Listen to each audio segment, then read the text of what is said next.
మీరు యేసు ప్రభుని ఫాలో అవుతున్నారు, రైట్?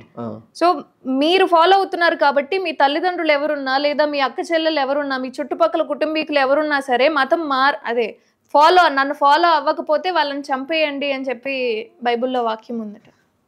ఎంత వ్యంగ్యంగా అడిగారంటే, ఒకవేళ అలాంటి లైన్ బైబిల్లో ఉంటే ఇప్పుడు దాన్ని వదిలిపెట్టేసి ఇంటికి వెళ్ళిపోతాను. బైబిల్ ఎక్కడే వదిలిపెట్టేసి ఇక నేను పాస్టర్ కదని చెప్పేసి నా 2 ఛానల్ క్లోజ్ చేసేసి ఈ కెమెరా ముఖంగా అందరికి క్షమాపణ చెప్పి ఇంటికి వెళ్ళిపోతాను అంతే. మీకు ఆ లైన్ ఎవరు ఇచ్చారో వాళ్ళకి కాల్ చేసి నేను మాట్లాడతాను. అవునా? సూపర్, అయితే చేస్తా. అంటే క్రైస్తవం పట్ల విషయాన్ని నింపడం అంతే సింపుల్గా. బయట తెలియదు కదా ఇలాంటి విషయాలన్నీ. అది కాల్ చేసి నాకు ఇవ్వండి, నేను మాట్లాడుతున్న వివరాలు. తను కూడా అంటే అంతకుముందు క్రిస్టియన్. ఏ ఇంట్రడక్షన్ చేశారు నాకు మాట్లాడతాను. అక్క నమస్తే అక్క, నేను లైవ్ లో ఉన్నా. నమస్తే అమ్మా, చెప్పమ్మా. మీరు మొన్న మాట్లాడిన దాంట్లో మీరు ఒకసారి అంటే యేసుక్రీస్తుని ఫాలో అయిన తర్వాత మీ కుటుంబీకులు కానీ మీ తల్లిదండ్రులు కానీ ఎవరైనా ఉంటే వాళ్ళని చంపేయండి అని చెప్పి ఒక వాక్యం చెప్పారు మీరు. అది తప్పు అని చెప్పి, ఒకవేళ అది నిజమై ఉంటే నేను ఇక్కడ నుంచి నా ఛానల్ క్లోజ్ చేస్తాను, నేను అసలు ఈ మతంలో ఉండను అని చెప్పి చెప్తున్నారు జాన్ పాల్ గారు. ఒకసారి మాట్లాడండి అక్క. హలో, నమస్తే అండి. నమస్తే అమ్మా. నమస్తే అమ్మా. నమస్తే, జై శ్రీరామ్. ఓకే, చెప్పండి అమ్మా. యేసు ప్రభుని నమ్మనటువంటి కుటుంబీకులను చంపమని బైబిల్లో ఉందని మీరు చెప్పారంట. మరి అలాంటిది ఇప్పటి వరకు నేను 2011 నుంచి బైబిల్ చదువుతున్నాను కానీ అలాంటిది నాకు ఎక్కడ కనపడలేదు. ఒకసారి మీరు చెబితే నేను దాన్ని చూసి తరిస్తాను తల్లి. ఎక్కడుంది అలాంటిది బైబిల్లో? చెప్తున్నాను, ఒకసారి లైన్ లో అలా ఉండండి. ఓకే, గంట ఉంటానమ్మా, చెప్పండి. ఓకే ఓకే, తప్పకుండా చెప్పండి. లూకా సువార్త 14, లూకా సువార్త 14 26వ అధ్యాయం 26వ వచనం. అలాగే ఉన్నాడమ్మా. వీళ్ళ డొల్లతనం ఇప్పుడు బయటపడుతుంది చూడండి, మీకు చూపించిస్తాను. లూకా సువార్త 14 అమ్మ లూకా సువార్త 14:26 ఇటండి అమ్మా. లక్ష్మీ గారు రండి. లూకా సువార్త 14:26 వచ్చింట. ఆగండి అమ్మ, ఎందుకు అంత ఆత్రం, ఎందుకు 26 వచ్చిన అంట. చూడండి, చదవండి అక్కడ మీరు చెప్పింది ఉందేమో.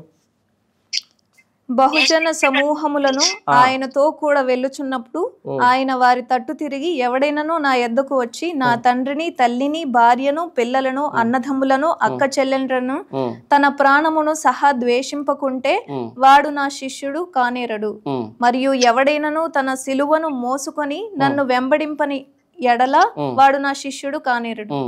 మీలో ఎవడైనను ఒక గోపురము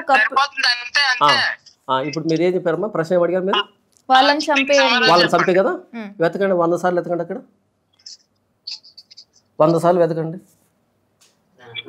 క్రైస్తవం పట్ల విషాన్ని నూరిపోయడం కాకపోతే వీళ్ళు ఉందా అక్కడ? విషాన్ని నూరిపోయడం కాకపోతే క్రైస్తవం పట్ల ఎక్కడుంటారు మీరు? ఒక్కసారి మీతో ఇంటర్వ్యూ తీసుకుంటాను. ఎక్కడుంటారు చెప్పండి. ఇదే ఛానల్ ఇంటర్వ్యూ పెట్టండి అమ్మా. ఇదే ఛానల్ ఇంటర్వ్యూ పెట్టండి. నిన్న ఇంటర్వ్యూ జరిగింది. ఏంటి? క్రైస్తవం పట్ల వినండి, అంటే మీకు తెలియదు కదా. క్రైస్తవం పట్ల విషాన్ని నూరిపోయడం కాకపోతే చెప్పాలి కదా. మీరేమన్నారు?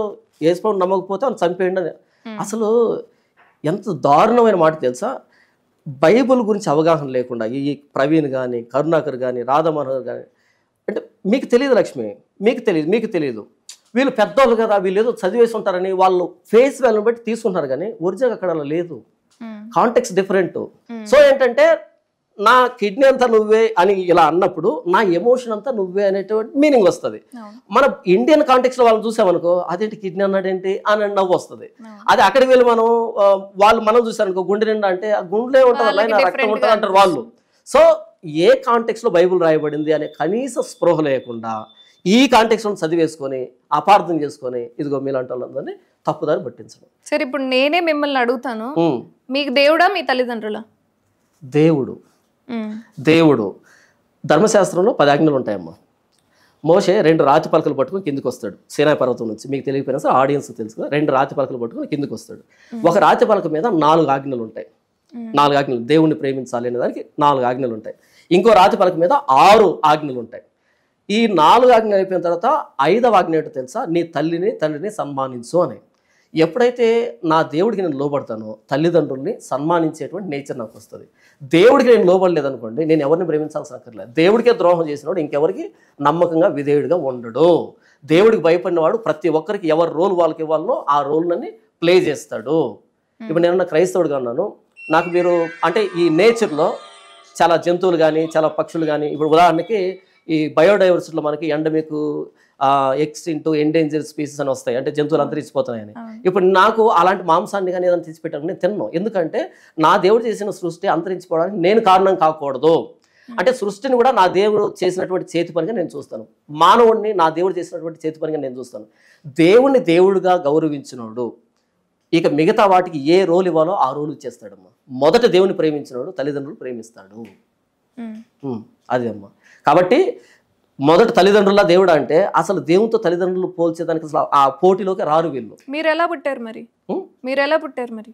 అసలు ఏం అర్థమైంది చెప్పి నేను చెప్పింది మీకు అదే, మీరు ఎలా పుట్టారు? మీరు తల్లిదండ్రులను కాకుండా అంటే ఇప్పుడు హిందూ మతంలో మాతృదేవోభవ, పితృదేవోభవ, ఆచార్య దేవోభవ అంటూ ముందు తల్లిదండ్రులను మేము అంటే కొలుచుకుంటూ ఉంటారు కదా. మీరు దేవుణ్ణి ముందు పెట్టి తల్లిదండ్రులను పక్కన పెడుతున్నప్పుడు మరి మీరు ఎలా పుట్టారు అంటున్నాను. ఓకే లక్ష్మి, నీకు ఒక వచనాన్ని వినిపించి అటు తర్వాత ఎక్స్ప్లెయిన్ చేస్తాను. ఓకే, యెషయా గ్రంథము 49వ అధ్యాయం 15వ వచనంలో, స్త్రీ తన గర్భమును పుట్టిన బిడ్డను కరుణింపకుండా తన చంటి పిల్లను మరుచునా, వారైనను మరుచుదురు కానీ నేను నిన్ను మరువను అని చెప్పాడు దేవుడు. స్త్రీ తన గర్భమును పుట్టిన బిడ్డను కరుణింపకుండా తన చంటి పిల్లను మరుచునా. తల్లి తన బిడ్డను మర్చిపోతుందా? మర్చిపోదు. ప్రశ్న మరుచునా అని ప్రశ్నార్థకం వేశాడు. మర్చిపోతుందా అంటే మర్చిపోదని మీరు అన్నారు కదమ్మా, మర్చిపోతుంది. కొన్ని సందర్భాల్లో మీరు చూడండి, బాలింతలు పడుకో అంటారు కదా, ఉన్న పలంగా బిడ్డ టపివని కింద పడతాడు. అప్పుడు మెలకులో భర్త ఎవరో వచ్చి ఎత్తి పెట్టినప్పుడు అప్పుడు మెలకులోకి వస్తా, అంటే అంతవరకు అలసిపోయి ఉంటుంది, తాను అలసిపోయి నిద్రపోయి ఉంటుంది. ఈ లోపు బిడ్డ మెలకు వచ్చి దొర్లు కింద పడినటువంటి సందర్భంలో బోల్డ్ అని మనం చూస్తాం. అంటే తల్లి కూడా ఏదో ఒక సమయంలో ఆదమరిచి నిద్రపోయి బిడ్డను మర్చిపోయే అవకాశం ఉంది. వారైనను మరుచుదురు కానీ నేను నిన్ను మరువను అని దేవుడు అంటున్నాడు. అంటే తల్లికి ఎప్పుడు తెలుస్తుంది పుట్టే బిడ్డ మగబిడ్డో ఆడబిడ్డ కూడా పుట్టేంతవరకు కూడా తెలియదు. ఈ మధ్య మన స్కానింగ్ వచ్చిన కాబట్టి తెలుస్తుంది, కానీ పుట్టేంతవరకు తల్లికి మగ ఆడో తెలియదు, నలుపో తెలుపో తెలియదు, బ్రతికి పుడతాడో చనిపోయి పుడతాడో తెలియదు, ఎలా ఉంటాడో ఏ పోలికో తెలియదు. కడుపు మీద చేయబెట్టుకొని బిడ్డ పుడుతున్నాడని ఆనందపడడం తప్ప లోపల ఏం జరుగుతుందో తనకు కూడా తెలియదు. తాను కూడా టెస్ట్ చేసుకునేంతవరకు తను కన్సీవ్ అయిందనే విషయం కూడా తెలియదు తనకి. అంటే తనకే తెలియకుండా తన గర్భంలో ఈ ప్రాసెస్ని పెట్టింది ఎవరమ్మా? ఎవరు తయారు చేస్తున్నారు మానవుణ్ణి? తల్లి తయారు చేయలేదు, తండ్రి తయారు చేయలేదు. ఈ బిడ్డ ఎంత అద్భుతంగా ఎలా వస్తున్నాడు? దేవుడు చేసిన సృష్టి కదా. కాబట్టి తల్లి గర్భంలో నన్ను నిర్మించిన దేవుడు, రవీంద్రనాథ్ ఠాగూర్ ఒక మాట అంటాడమ్మా, నేను పుట్టక ముందే నా తల్లి రొమ్ములో పాలు పెట్టిన దేవుడు నన్ను మర్చిపోతాడా అని. నేను పుట్టక ముందే నా తల్లి రొమ్ములో పాలు పెట్టినటువంటి దేవుడు పుట్టగానే ముర్రు పాలు ఇవ్వాలంటారు. తల్లి తయారు చేసిన కాదవే, తల్లి శరీరాన్ని తయారు చేసిన దేవుడు. కాబట్టి తల్లే దేవుని సృష్టి, తల్లిలో మనమే దేవుని సృష్టి. కాబట్టి తల్లి ఇరువురిని కలిసి ఆయనకి సాగిలపడాలి. ఒకవేళ తల్లి దగ్గరకు వచ్చి అమ్మా నువ్వు నాకు దేవుడి కంటే నువ్వు నాకు గొప్ప అంటే ఆవిడ తల మీద ఒక లెంపకాయ వేసి నోరు మూసుకో, దేవుడు నన్ను ఇచ్చి దేవుడు నా గర్భంలో నేను తయారు చేస్తే నువ్వు వచ్చావరా, దేవుడికి మించిన ఏం కాదు. తల్లి మనకంటే ముందు పోతుంది, ఆవిడ దేవుని దగ్గరికి వెళ్ళాలి, మనం దేవుని దగ్గరికి వెళ్ళాలి. కాబట్టి అసలు ఇది ఇంతకు మించిన అమాయకత్వం ఇంకోట్లేదు. తల్లి తండ్రి గురువు దైవం చివరిలో దేవుడు, సారీ దేవుడు, దేవుని తర్వాత రావాలి ఎవరైనా సరే, దేవుడు యావత్తు చేసిన దేవుడు, బైబిల్ చెప్తుంది. అంటే మీకు ఇప్పుడు కష్టం రావట్లేదు, నష్టం రావట్లేదు, ఎలాంటి దెబ్బలు తగలట్లేదు, కింద పడిపోకుండా దేవుడు చూసుకుంటున్నాడు మిమ్మల్ని, ఆయన నిన్ను మరవట్లేదు కదా. కాదు లక్ష్మి, నేను చెప్పింది ఏంటంటే తల్లి కూడా ఆదమరిచి బిడ్డను మర్చిపోయే సందర్భాలు ఉంటాయి, కానీ దేవుడు మనల్ని మర్చిపోలేదు అని చెప్తున్నాను. నేను పడట్లేదు, నాకు గాయాలు కావట్లేదు అని చెప్పట్లేదు, నేను పడట్లేదు గాయాలు కావట్లేదు అని చెప్పట్లేదు. అక్కడ తల్లిని పోలుస్తూ తండ్రిని పోలుస్తూ చెప్పిన మాట అది, అంటే దేవుడిని పోలుస్తూ చెప్పిన మాట. దేవుడు మిమ్మల్ని మర్చిపోలేదు అని మీరు ఎలా గ్రహిస్తారు? బ్రతికున్నాను కదమ్మా, చచ్చిపోతే మర్చిపోయినట్టేనా? లేదు, ఆయన దగ్గర తీసుకున్నాడని చెప్పాను కదా, నరులారా తిరిగి రండి అని ఆయన మరలా పిలుస్తున్నాడు. స్కూల్కి వెళ్ళిన బిడ్డని తల్లి ఎలాగైతే ఎదురు చూస్తుందో నేను రావడం కోసం ఆయన ఎదురు చూస్తున్నాడు. నాకు ఒక పరిమితి నియమించాడు, ఒక ఆయుష్ నియమించాడు. అది అయిపోయిన తర్వాత నేను ఆయన దగ్గరికి వెళ్ళాలి. చనిపోతున్నా అంటే ఆయన దగ్గరికి వెళ్తున్నాను, లేదు ఇక్కడ ఉన్నాను సార్ ఆయన కాపాడుతున్నాడు. కొట్టినా తిట్టినా ఒక పాఠం నేర్పిస్తున్నాడు.